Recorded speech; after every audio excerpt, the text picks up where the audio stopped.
The big catch, Tackle Box, opens about as strong as any game can. Your introduction to this world starts with a cutscene of our player character walking through a desert toward a massive bridge in the distance.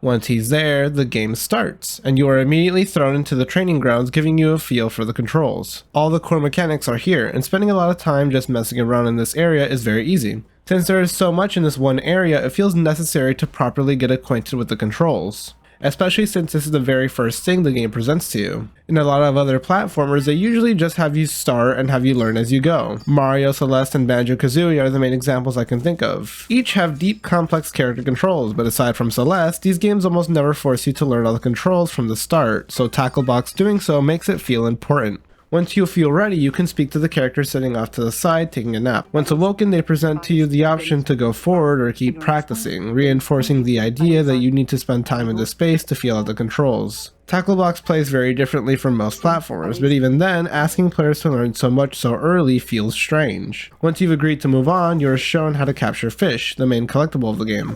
You are given this beautiful animation as a reward and are then told to move on.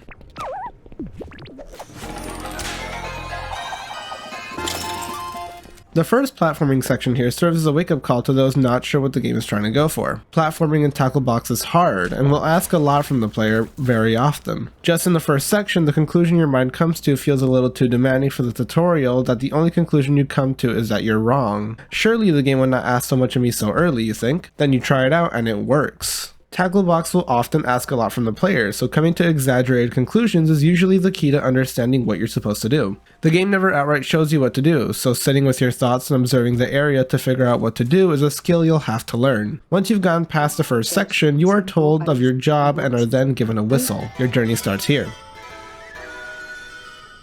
Then you see this.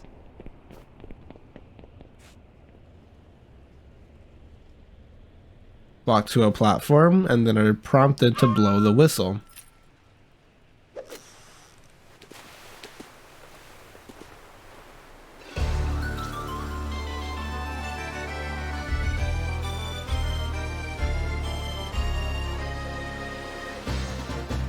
If what you've seen so far looks appetizing, I will demand that you play Tackle Box now. It's free on Steam and is genuinely one of the most interesting, engaging, and challenging platformers I've ever played. To say my time with Tackle Box has been some of the best time I've spent playing a 3D platformer is an understatement. Very often I found myself hitting certain points in the game where I finally understood what was happening and then had to just sit there marinating in my realization, appreciating what the game had done. Making people speechless happens to be something the game is very good at, with its feat being so impressive that building any words to form what you are experiencing is impossible at times. I was blown away by Tackle Box. It's a game so impressive that its price tag feels like robbery. Tackle Box is completely free, but has so much content that it feels like it should be priced. I'm going to be very positive in this review, but not because it's free.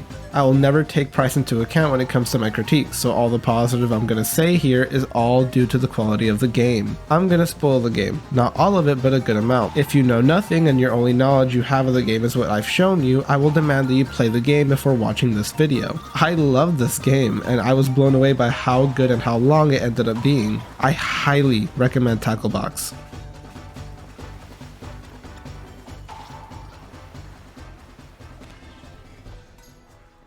Tackle Box's structure on its own is probably the most impressive thing about it. It's an open world, something that only Mario Odyssey has done, with even that game not pulling it off that well. Where Odyssey levels feel like expansive versions of levels and less like open worlds, Tackle Box feels like an open world with a bunch of platforming levels placed throughout it. Massive structures makes up most of what you'll see, and is usually what entices players to travel throughout the world. The game has no map or markers, so curiosity is the main way that Tackle Box pushes the players toward the content. There is no specified path to clear the content, since all the levels are built to facilitate your basic moveset. Some areas are clearly more challenging than others, but not in a way that feels like you're missing something.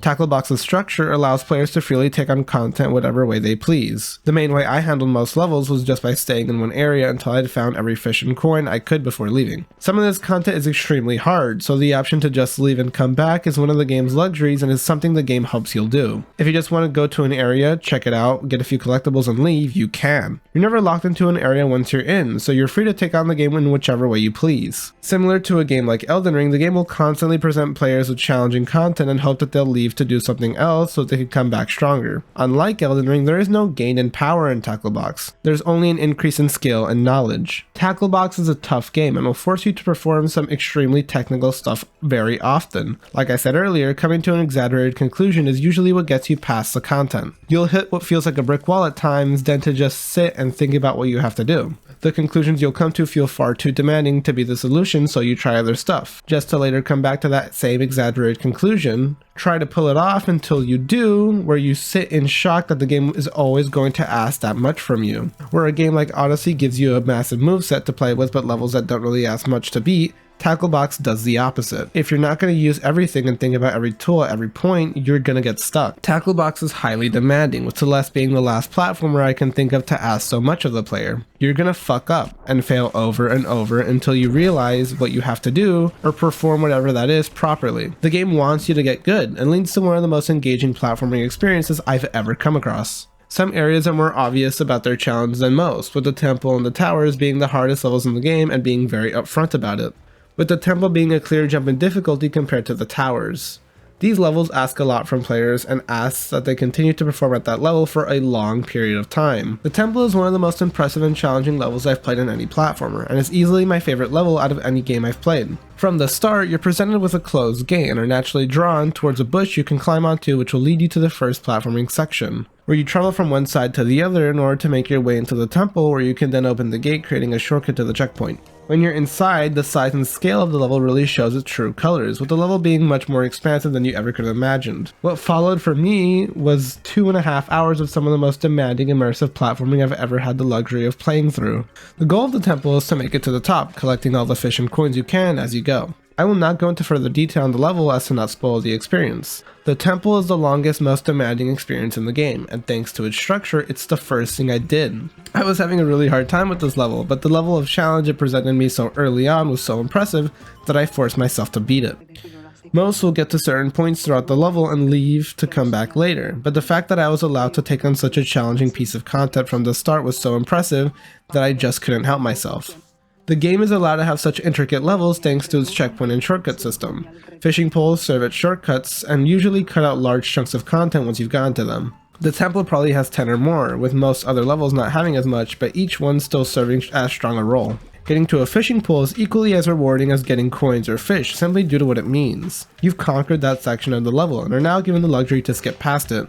Since so much of the game will ask so much of you so often, being allowed to skip certain sections of levels is a great reward, and adds to the game's already great reward system of coins and fish. When it comes to the final scraps of your collection journey, Tacklebox presents some fantastic solutions to the usual problems. In a lot of other 3D platformers, you run the risk of making your collectibles too hidden, which will lead to a frustrating final stretch. Going through all the game's levels to get the last couple coins and stars is usually the most annoying part of these games, with most of them not having the best solutions to this problem. Odyssey lets you buy hints that puts a little marker on your map to show you where the stars might be. This helps, but almost nothing is done with the purple coins for each map. By the end game, you aren't given any tips or pointers to where the last couple coins might be, so you're just left wandering maps extremely thoroughly. I always found this process extremely annoying, but even then I couldn't really think of any good solutions to the issue. There are a lot of these games, and almost all of them suffer from this same issue. Tacklebox has a solution, and it's one that I think is really good. In Tacklebox, you are given a compass that points north, but on the compass there is a green orb and a little fish atop the pointer. Once you've collected a certain amount of fish, the fish atop the compass will glow green when you're in an area with a fish you haven't caught. Same with the coins, the green orb will flash red to indicate that there are coins nearby. This works sort of like a sonar radar, so it still allows for exploration to play a key element while making the final stretch not so bad. For a game so big, it helps to have a tool like this, that makes clearing the last bits of content still fun. It's easy to still be frustrated with how specific the completion criteria is, but the compass really alleviates what could have been a much worse endgame experience. At the end of the map lies a closed gate with a pedestal in front of you. When you walk on the pedestal, you're shown a number, 696. This is the amount of coins you're going to need in order to open the door, and this is what's going to push you towards completion. I thought that just finding all the fish would lead to the completion of the game, but no. In order to get 100%, you're gonna have to find all the fish and all the coins throughout the entire game.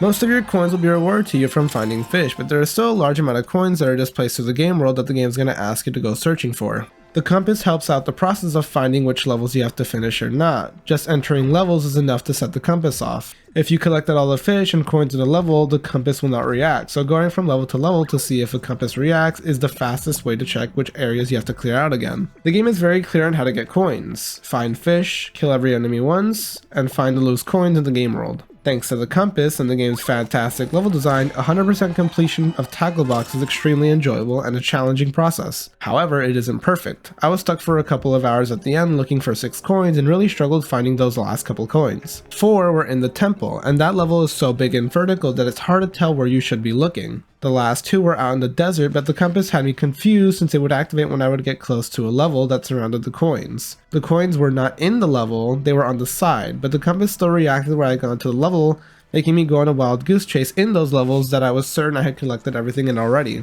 However, I did eventually find the last 6 coins and made my way through the gate. I won't spoil what's in it. All I'll say is you should 100% go for an 100% completion run of the game if you haven't started it already. And even if you did and weren't planning to complete it, you still should. Tackle Box is a rewarding, challenging game, and it's one of the best platformers I've ever played. Its level design enforces the use of all of your mechanics while still forcing optimal performance. Its open world allows players to take on whatever levels they feel whenever they want, allowing you to come and go as you please. Its difficulty encourages players to explore and tackle other content, allowing for a mental map to form. And its completion criteria for the most part is a fun and engaging experience, and retains the same sense of exploration that the beginning of the game had thanks to the compass. Tackle Box is a fantastic game. Please play it.